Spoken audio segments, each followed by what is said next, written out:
കാരണം ആ മാവേലിക്ക് അത്രയും ഡിമാൻഡ് ഉണ്ട്.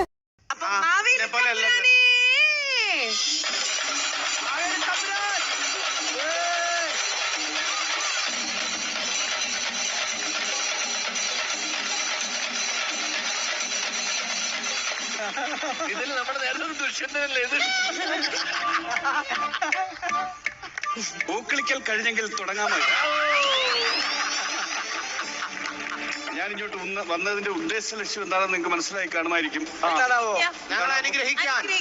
അല്ല, എന്നെയൊന്നും അനുഗ്രഹിക്കാൻ വന്നതല്ല, ഒരു ഇന്റർവ്യൂ എടുക്കാൻ വന്നതാണ്. ധ്യാൻ ശ്രീനിവാസന്റെ ഒരു ഇന്റർവ്യൂ എടുക്കാൻ. ഞാൻ പാതാളത്തിലൊരു പുതിയ സംരംഭം തുടങ്ങി. ഒരു യൂട്യൂബ് ചാനൽ തുടങ്ങി.